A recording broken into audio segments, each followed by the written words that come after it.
Welcome to No Room for Phonies. It is episode 45 and we are back. It is summer.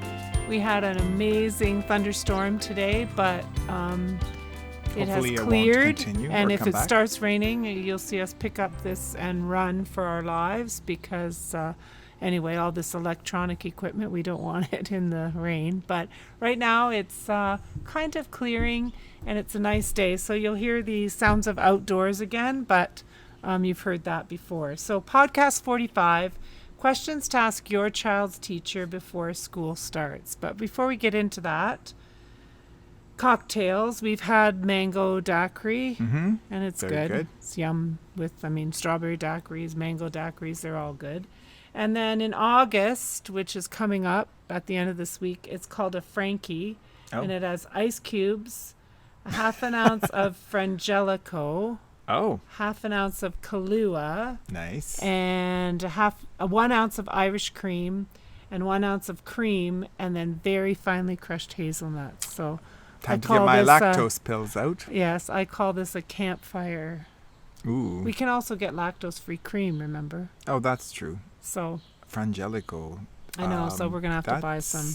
Hazelnut liqueur? Yeah. Yeah, so anyway, this is kind of like a campfire. Yeah, I think we have Kahlua downstairs. We do. So the book that I want to recommend, I'm not all the way through it, but it's a pretty life-changing book. It's very good. It's called I Thought It Was Just Me, But It Isn't, Making the Journey from What Will People Think to I Am Enough. And it's a Brene Brown book, but it's one of her earlier books. But I think based on her first batch of research projects. Right. Yeah. Basically on shame. Yeah. But and it's very women-centric, but I would recommend every man read it because it's very insightful. I've learned a ton.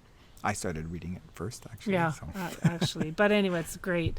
And then I'd like to point people to the Daring Classrooms Hub at BreneBrown.com. It's quite amazing.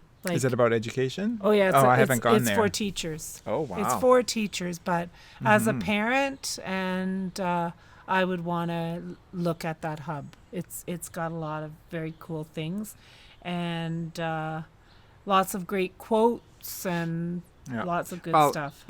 Just a little bit on the book with the news, just so that you know the time frame. The Olympics are on, and the Norwegian women's beach volleyball team has been fined for not wearing bikini bottoms.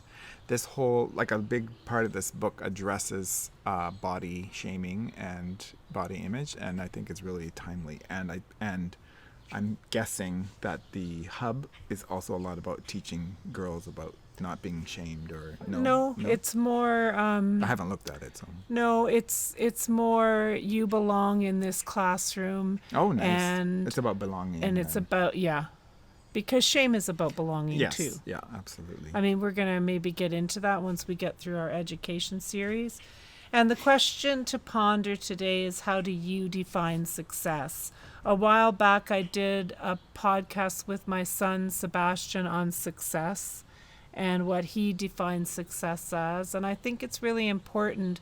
It's interesting because we were listening to a lecture today from our course that we're taking on Udemy on neuro-linguistic programming, which is very interesting. But he was talking a lot about ideas today, and the whole idea that whatever you kind of dream you can become. And we were he talked a lot in his about making a lot of money and all that kind of thing. And so I think it's really important that you think about what your own definition of success is, because we don't agree that it's always about having a lot of money and whatever. Money solves a lot. Or about making some kind of big impact where you leave some kind of legacy where lots of people remember you. Yes. I also disagree that that's necessarily what success is. So anyway, just a question to ponder. How do you define a success? So here we go. This will not be long, I don't think. But I really think it's important that you book a meeting with your child's teacher soon after or even before school starts and talk to them about what their classroom is going to be like. And it's perfectly okay to wait for that first week and see what they send home, what kind of information you get. And then, but if you don't get some of the information that I'm talking about, then I always put this information in a bit of a classroom handbook that went to parents, Yeah. so that they had it as a reference tool for throughout Right. the year. Or when we got better at things, now it should be on their class blog or their website or whatever. This information should all be like completely available to parents. It's nothing earth shattering, and you should never, ever, ever feel bad about asking your child's teacher a question. No, I mean, if absolutely they're not. making you feel bad for asking questions, or if the principal is, or anybody, There's that's something to hide. That's wrong. Like, that's really wrong. I loved questions, and I answered them to the best of my ability, or I said I don't know and I'll have to find out. So, well, this sounds like a really bad one to start, but one of the questions that you want to know is, what strategies do you use in your classroom to handle tantrums or emotional struggles or aggressive behavior? Like, whether you're worried about your own child or how things are going to be handled if there's aggression towards your child, it's something to ask. I Right. think it's important to ask. Because one of our kids was very sensitive to yelling, and it was nice to kind of know ahead of time so that we could prepare him with some strategies if there was going to be a lot of yelling. Yeah, or if kids were made to sit in the hall, or if or if they had to write lines, and sometimes you would get home like a thinking paper or something for your kid, because there'd been an incident at the school. So just so you're aware of what kinds of strategies that teacher has if kids are really, if there's a some kind of emotional breakdown or aggression. And I think it's at that point where you say, well, if my kid is in a screaming, crying, horrible fit over something, not that our kids ever did that, that's the point where you say, you can call me. Like, I don't care if I'm at work or whatever. My kids are my number one priority, and I will figure out a way to get to them so that I can support them through this, because you've got 19, 20, whatever number of other kids in the classroom. You can't, whatever. So that's another point that you can make as well. These are very interesting questions. What does a normal school day look like? How is food managed? How is water managed? And so now, post-COVID, there'll be hygiene and washroom visits and all of that. And what kinds of, and I read a little thing on Facebook about practicing with your kindergarten and grade 1 kid, opening containers and eating within the required. Usually kids have about 20 minutes to eat, which I'm going to say out loud is plenty. I've heard people say, oh, they should have a half an hour. They just fool around. And I'm going to tell you that if your kid comes home and they haven't eaten all day, that is not the school's fault. You teach your kid how to sit down and eat, because I'm going to tell you 100% they are distracted, or they're talking, or they're goofing around when they should be eating. And so to call the school up and say, my kid isn't being supervised. Okay, usually if it's in a cafeteria, there's hundreds of kids and there's maybe 2 teachers walking around. Your kid has to take responsibility for eating the required things. So that's why I think this whole training thing is, and we had our kids, They came home for lunch a lot. they came home because we were close to the school, and there's nothing wrong with that. And but I think getting all bent out of shape because your kid isn't eating, I think that's kind of an issue where you have to, do some parenting there. So how are students supported who are not learning or who are not considered emotionally or behaviorally age appropriate? And how do you measure success? So there's kind of 2 questions there. But you want to know what the teacher's going to do if your kid's falling behind, or if they appear Or to bored. be emotionally immature or ahead.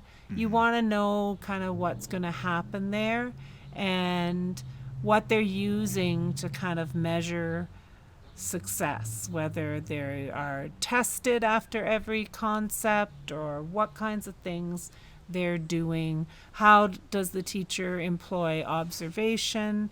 And this is where it kind of gets into, well, I'll be posting stuff in the kids' online portfolio so you can go and look, and you should see updates in that every other day or once a week or whatever. So those are the kinds of things that that question can get at. What are kids expected to do for themselves? Right. Because depending on the grade, Tie your shoes, zip up your coat, eat, ask to go to the washroom. all those kinds of things. What is the best way to contact you as a teacher? So I think that question should come home or be on their website or whatever. Big jet going by. We haven't heard those since a long time because of COVID, eh? It sounds funny. One of the things that I would highly recommend, I always said that good news comes in writing and bad news is a conversation.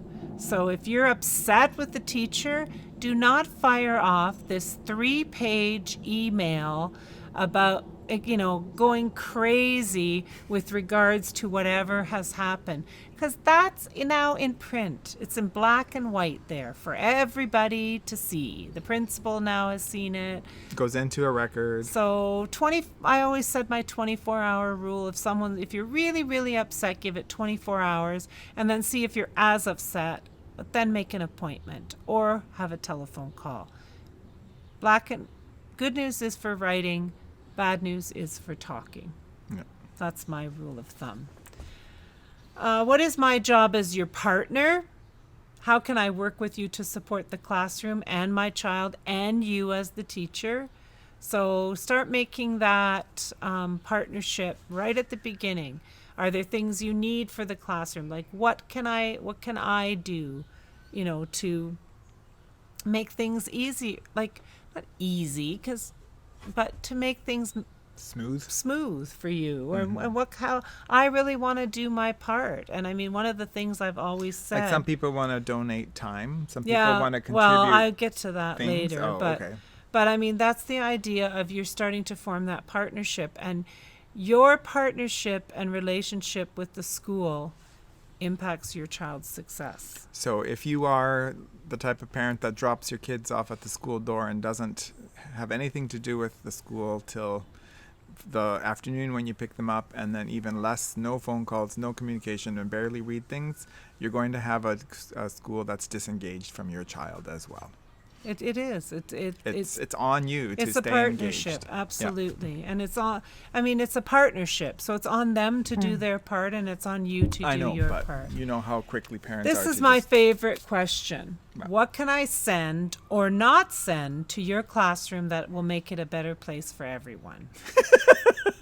like dead goldfish for show and tell. Yeah, that one, yeah. But no, like little toys and all these little things that kids bring to school that are nothing but a pain in the neck on the playground, in the classroom. Things get stolen. They're playing with them. And then I remember, they're saying, well, kids... Well, the kids will sneak things in their backpacks sometimes. Yes, but basically, what are some ways that I can do that? Another question you want to ask is, how do you build community in your classroom, in your school? Mm-hmm. What are some of the things that you do? Do you allow volunteers? And that's where I'm talking about time, talent, and treasure. So if you are a working parent, you might not have time to come in, once a week and volunteer, or even once a month. But you might be able to do phone calls from home. And a few schools I had like classroom moms or dads. And so if you were going to have a little party or something, or if you had a project going on where everybody needed to bring, I don't want to say toilet paper rolls because that's ridiculous, but that kind of idea of a thing, then you had a parent who would make those phone calls or send an email or send texts to the parents. Right. because sometimes you're friends with those people that you're Yeah. in your kids' Well, what are classroom. those phone list things where it kind of dribbles down where you Yeah, yeah, and that's what we had. We phone got trees? permission from everybody to have this parent have access to Mm-hmm. the. And I mean, you picked a person that wasn't going to abuse it or Yeah. whatever. But and then the other thing is treasure. Like sometimes you can just say to the teacher, "I'm going to give you like 10 packs of stickers a month." That would make a teacher go, Especially "Yeehaw!" if they know I'm what. going to drop off 3 or 4 boxes of pencils to your classroom. I'm going to drop off some boxes of crayons. One time, where our kids work pupos, I had his kids at the school. They were a grocery store, and the mom came in one day with cartons of Kleenex that I Nice. was just able to distribute to every classroom. And yeah, they probably lasted 3 days, but it didn't matter. The Mm-hmm. teachers weren't bringing in stuff. So Mm-hmm. even though in Ontario, schools provide things for their kids, and kids should not have to. Everything that if you are able to provide something, is one less thing that has to come out of the school's budget. Yeah. And then there's more money for other things. And then back again is, how do you assess a student progress? What should I expect? And that's similar to the question that I asked before. How is creative and innovative thinking supported in your classroom? What kinds of opportunities do the kids have to be creative and innovative? Do you have, Other than art class. yeah, And if you are really passionate about art, ask, does everybody make the same project? Because that's crafts, that's not art. yes. No, it's true. Like I remember one school that I went to, they were just in love with that. And I'm not, no put down, nothing, but this Niagara Falls Art Gallery, Oh, right? right. And they came in and every kid produced the same picture. And I was like, yeah, that's not really what I thought was going to happen. Do you use incentives in your classroom? How does this work? Like, Well, if stickers are incentives, there you go. There's yeah, going back to the donating stickers. yeah, but What there's other all types of? kinds of things that Yeah. kids you can have in place. How is learning personalized in your classroom? Mm-hmm. That's a big question. Differentiation. How do you let kids express themselves and show their personal way of doing things? Or how do you differentiate for kids who don't learn the same way and don't 'Cause go at things the you same might way? think that education is the same way it was when you were a kid, and it shouldn't be. And that's another thing. Like, you have to really step back and listen to these answers and contemplate them and do a little research. There is no lack of information on anywhere, including me, if you want to ask me, Mm-hmm. on what should and shouldn't be happening in a classroom. Exactly. And I think as a parent, you have to kind of, next month I'm going to talk about what to do if your kid doesn't want to go to school. Nice. That's a good But topic. I also think that listening to your child when they come home Mm-hmm. gives you a clue as to what's going on Mm-hmm. when they're in class. You care if I skip back to something? I just Yeah, thought no. of how do you build community?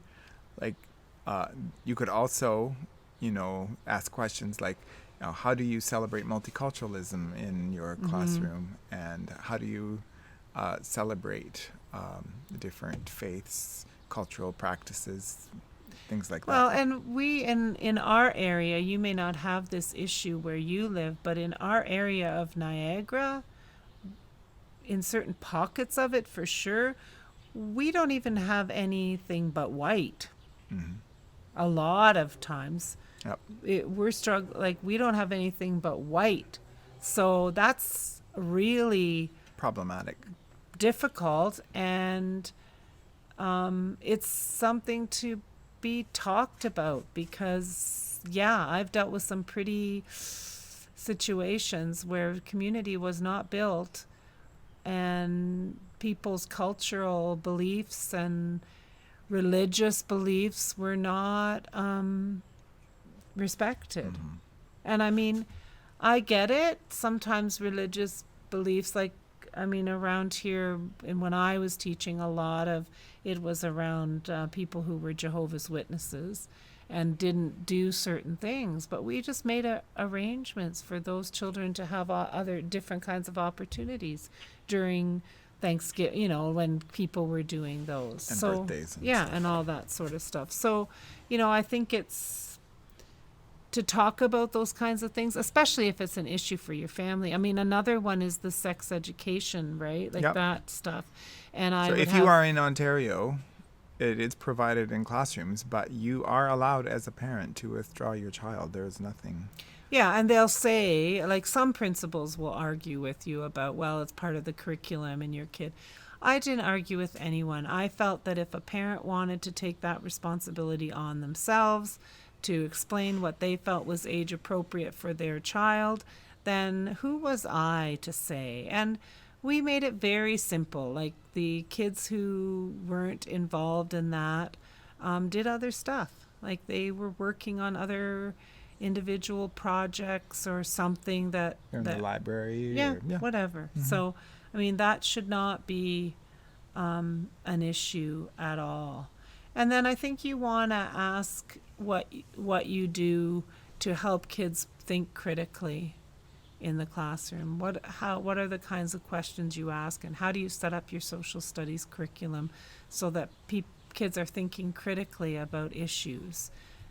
Do they do that through reading? Do they, you know, are they allowed to question society, and do you talk about issues? I mean, obviously age appropriately, but you want to know if that's a part of the classroom culture. So Mhm. that one I think is important. And then you want to ask, what is their perspective on homework? Are you expecting, like, there was a time when it was 10 minutes for every grade. So in grade 1 you were 10 minutes, in grade 2 you were 20 minutes, in grade 3 you were 30, grade 4 you were 40, grade 5, Okay. you know, as Yeah. they went. And And was that I'm a daily or s- every yeah. or once in a really? Wow. and I'm a subscriber to I am not a subscriber to they didn't get it done at school. So I mean, that's okay under some circumstances, but you have to be very careful with that, because if you're sending home math that they didn't get done and nobody in the household understands how to do it, Yeah. then It's not fair. And I remember It just means that they haven't taught it sufficiently. our in the kids classroom. bringing home projects over the Oh. Christmas holidays, and Christmas holiday. I did somebody's project on a plane one time Yeah. on the way back. And you got a 60. And I got a really bad mark too. So because it and we know that the Ontario curriculum says that anything that happens at home cannot be counted towards their evaluation on their report card. Yeah. So- So homework should not receive a grade. No. If you're in Ontario. No, and you should be Or be reading, penalized. Yep. spending time. I mean, I just posted on Facebook about what should you do this summer to get your child ready for school. Eat. With them. I mean, no, not eat. Read, play. Yep. You know, that's what you should do. Like, get out, get sun, do things together as a family. Your whole weekend and your whole evening should not be spent On devices. on, like, trying to do schoolwork. Yeah. I think that's, you know, and a lot of these projects that are assigned, I don't know. So I think that's a good conversation to have. And I think you as a parent need to clearly say, well, as a family in our house, we spend time every night reading, but then we are outside, or my kids and kids can get over activityed. I mean, I had kids that were getting up at 5 a.m. to go play hockey or have hockey practice and then coming to school. And then they getting were picked up in the not- afternoon for yeah. something else. Or missing every Friday for a hockey tournament, No. like all winter long. Yeah. So I think, you know, there can be some issues on both sides. Like, we can overdo it with our kids as far as their activities. And I don't know how many kids in this area are going to make it to the NHL, but, you know, these 5 o'clock, and then they'd get to school and they were like fried by 9 o'clock because they had gotten up at 5 in the morning to go for. So, I mean, I think you do have to think things through, and I'm sure there are a lot of people who would disagree with me, but I'm just talking about it from my observation and, of course, my perspective, right? And I'm always happy to hear somebody else's perspective. I don't care. I'm thrilled to hear a different perspective. The other question I always think that you should ask is, what access to technology will my child have? And how is this managed in the classroom and across the school? Because technology is a thing. I don't think we can get away from it now. Nope. So I think we have to be able to have Well, conversations. and you might as well ask the rules around cell phone access and stuff like that too. You know, and my rule at school was always, if you need to get in touch with your parent, you don't text them from, like, I was in an elementary school, right? So you come to the office, and then I might say, yeah, go ahead, text your mom, let her know, whatever, or you talk to your teacher, and go ahead, text your mom and let her know that you have a practice tonight and blah, blah, blah.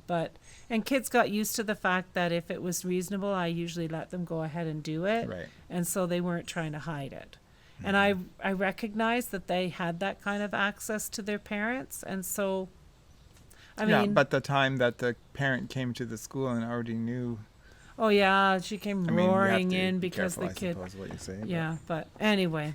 And I mean, I had a situation with some very inappropriate filming that went on a playground one time, and I had to get the police involved. So I had an incident where kids were sending very inappropriate pictures to each other, and the police were involved. So I think they have to know that you, as the principal and the parent and the teacher, are not going to put up with inappropriate use of technology. And if they get themselves, they're going to end up talking to a police officer. And I don't think they really, in the end, really want to do that. So, but there's a lot of positive ways that technology impacts the classroom. And so and of course now after, sorry, I have a wasp flying around, after all this stuff with being home on COVID and online, kids have even more kind of familiarity and ease with learning online. And so, you know, I think it's an important discussion to have with your child's teacher. And if I was a teacher, that would be on my website, my policy and all that stuff. Yep. So how do you handle report cards and interviews? That's just a kind of a question about how does that all roll out and what should I expect? That's a perfectly legitimate question to ask. And at some point, maybe in this series, I want to talk about what you should expect on your child's report card and how personalized it should be, and, you know, some of those kinds of questions. And then this other question, and it kind of related to what I said of what are kids responsible for doing on their own. But one of the most important things for me as a principal and a teacher and a parent was to foster independence and responsibility, because these were really important to us as parents. And so how can we work together to do that? So there's a book called Boundaries for Kids. It does have a Christian, Very subtle Christian spin to it. But I mean, it's the kind of thing where the kid comes home and says, my project's due tomorrow, and I have to go to the store. And you say, and how long have you known you've had this project?